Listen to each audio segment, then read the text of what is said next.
E muitos ficam até constrangidas, quem não dá o dízimo não recebe a unção. Tudo cultuando o dízimo, para que o pessoal todo mês venha ter aquela obrigação e o costume de pagar a sua mensalidade.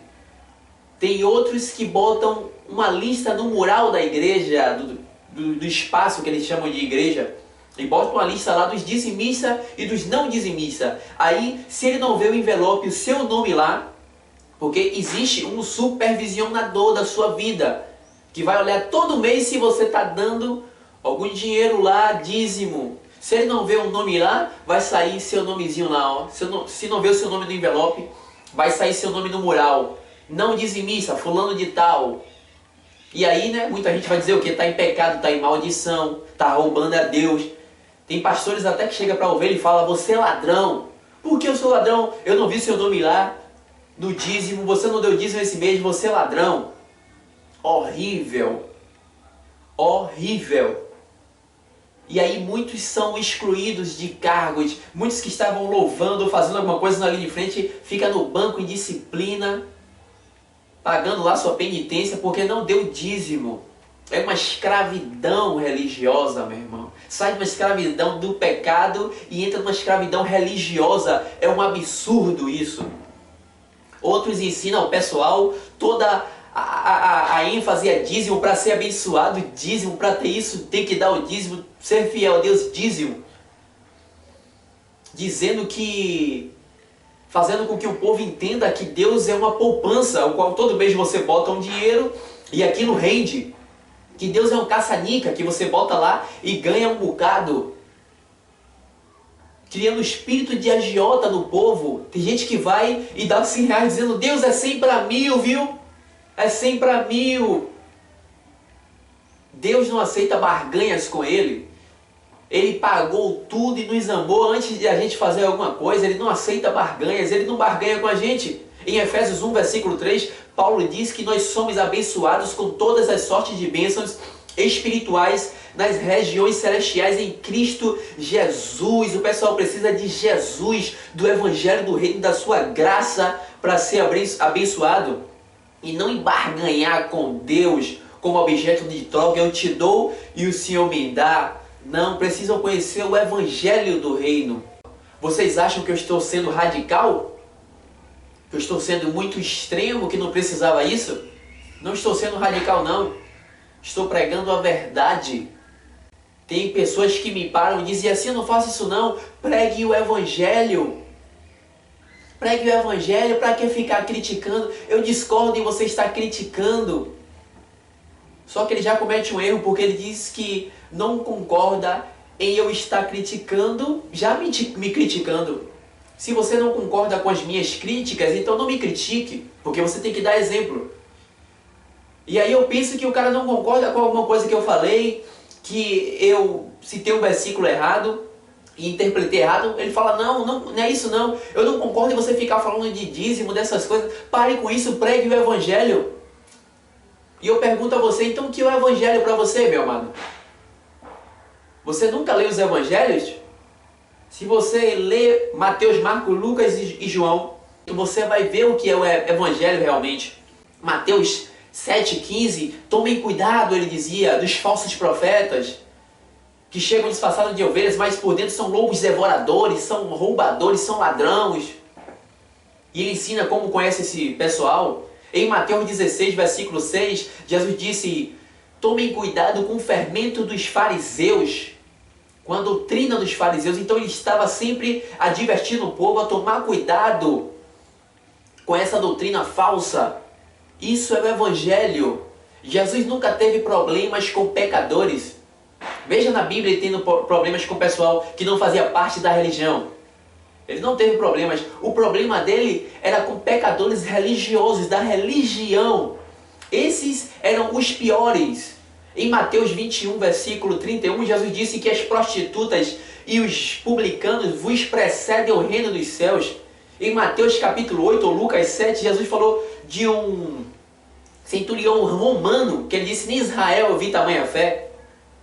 E muitos virão do Oriente, do Ocidente, assentarão à mesa com Abraão, Isaac e Jacó, e os que são filhos do reino, fez uma ironia, estarão do lado de fora. Então os que diziam ser religiosos era o maior problema para Cristo e que ele confrontava, e foi os que matou ele. O que é o evangelho para você? É o evangelho comodista? Que só fala que Jesus te ama e vê lá o erro e fica caladinho? Como é que você quer libertar as pessoas de fora e pregar a verdade para as pessoas que estão de fora e pessoas dentro da congregação, dentro de ministério, de denominações sendo escravizadas com heresias e você fica calado? Isso é o evangelho? Em Lucas capítulo 4, versículo 18, Jesus disse: o Espírito do Senhor está sobre mim e ele me ungiu para pregar o evangelho aos pobres e para libertar os pobres e libertar os oprimidos. Ele disse: vinde a mim, vós que estáis cansados e sobrecarregados, e eu vos aliviarei. E aprendei de mim, porque eu sou manso e humilde de coração, e vocês acharão descanso para as vossas almas, porque o meu jugo é suave e o meu fardo é leve. Mateus capítulo 11, a partir do versículo 28. Era um fardo leve, diferente do fardo dos fariseus, que botavam doutrinas pesadas que ele nem com um dedo queria mover, que eles e nem os seus filhos praticavam e nem os seus pais praticaram. Leia Mateus 23 todo, você vai ver ele censurando os fariseus. O que é o evangelho para você, meu mano? Em Atos, no capítulo 20, a partir do versículo 29, Paulo, com os bispos de Éfeso, ele quando ia fazer uma viagem longa e provavelmente poderia não mais ver aqueles irmãos em Cristo, ele disse: eu sei que depois da minha partida vão surgir no meio de vós lobos ferozes, vorazes, que não pouparão o rebanho, e eles vão trazer heresias, palavras pervertidas, para arrastar vocês para eles mesmos. E lembrem que durante 3 anos, não era um dia ou 2 não, durante 3 anos, eu vos adverti noite e dias com lágrimas. Paulo advertia o pessoal que ele ensinava contra esses falsos profetas e contra as doutrinas, os fermentos dos fariseus. Vemos isso nas cartas dele tudo. Em Efésios capítulo 5, versículo 6, ele disse: não vos deixeis enganar por palavras vãs. Em Colossenses, no capítulo 2, versículo 8, ele disse: não deixe que ninguém venha te escravizar, te enredar, te laçar com suas vãs filosofias e vãs sutilezas, conforme o princípio e a tradição do mundo ou dos homens que não é segundo Cristo. Então ele sempre estava advertindo os seus discípulos. Em 2 Coríntios capítulo 11, versículo a partir do 13 ao 15, Paulo disse: esses são apóstolos fraudulentos, falsos apóstolos, e não é de se admirar que até o próprio Satanás tem o poder de se transformar em anjos de luz e fazer com que os seus ministros se transformem em ministros de justiça, e o fim será conforme as suas obras. Então Paulo sempre estava advertindo, dizendo que homens se parecem ministros de justiça, mas são ministros do diabo, falsos apóstolos. Em Isaías, no capítulo 1, versículo 17, Deus disse: repreenda o opressor, defenda a causa da viúva e do órfão. O apóstolo João, em 1 João capítulo 4, versículo 1, ele disse: amados, não acreditem em qualquer espírito, porque muitos falsos profetas têm surgido pelo mundo afora. O apóstolo Pedro, em 2 Pedro capítulo 2, a partir do versículo 1 e 3, ele disse: assim como no meio dos homens surgiram falsos profetas, surgirão no meio de vós falsos mestres, o qual introduzirão dissimuladamente heresias destruidoras, ao ponto de renegarem o próprio Senhor que os resgatou, e movido por avareza farão comércio de vós. Então Pedro alertou ali, dizendo que pessoas fariam comércio de vós. A visão e a pregação dos apóstolos era igual a Cristo, fazendo defesa da fé, se voltando contra erro e alertando ao povo. Isso é o Evangelho. O que é o Evangelho para você, meu irmão? Em Filipenses capítulo 3, versículo 2, Paulo disse: acautelai-vos, tomem cuidado com os cães, tomem cuidado com os falsos obreiros. Em Filipenses, no capítulo 1, versículo 16, Paulo disse: eu estou incumbido pela defesa do Evangelho. No versículo 27 do mesmo capítulo, Paulo disse: vamos batalhar junto pela fé do Evangelho, a fé evangélica. Judas, no versículo 3, o irmão do nosso Senhor Jesus Cristo, ele disse: amados, quando eu empregava toda diligência, todo esforço em vos escrever sobre a nossa comum salvação, eu me sentia impulsionado a corresponder-me convosco, exortando-vos a batalhardes diligentemente, esforçadamente pela fé que foi dada aos santos. E aí ele começa a falar sobre vários indivíduos e pastores que a si mesmos se apacentam. Gente que seguiram o caminho de Balaão, movido por ganância. O que é o Evangelho para você, meu irmão? O que é o Evangelho para você?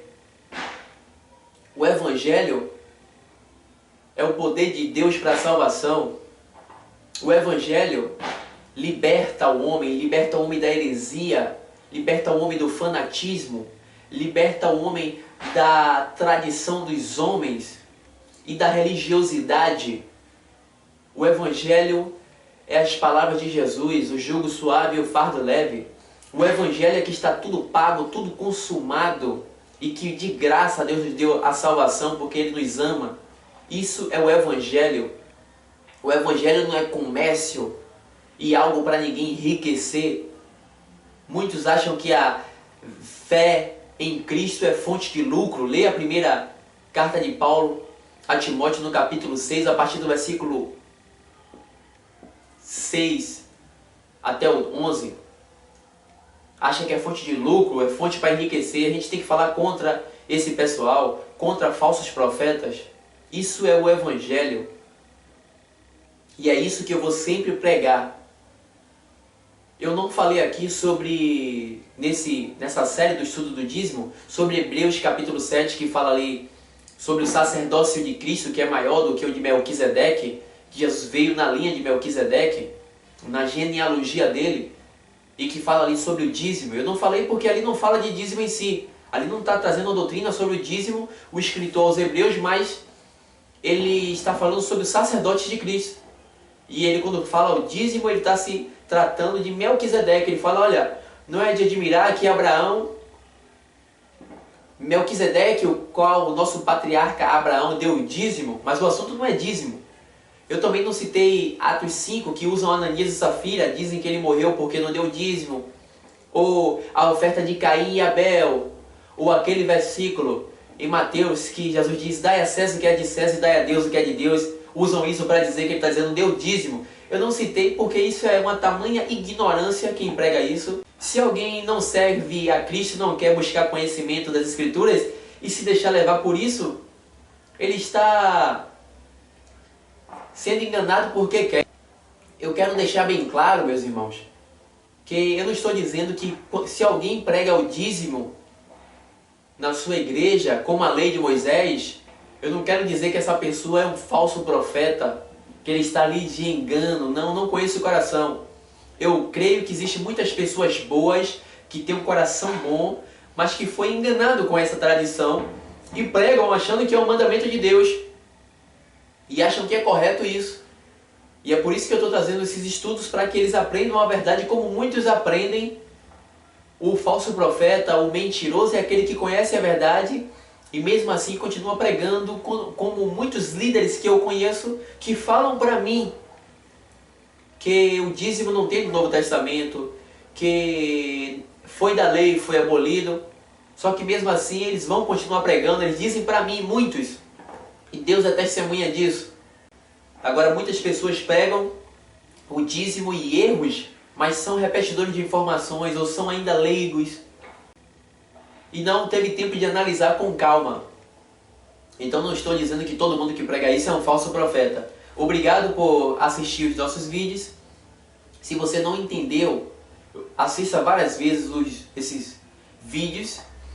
Se você discordar de alguma coisa, mande recado pra gente, para o nosso e-mail ou Orkut, que é seguir a razão, é seguir a Jesus, @hotmail.com, e analise tudo isso com calma. Se tiver a razão, siga, porque seguir a razão é seguir a Jesus.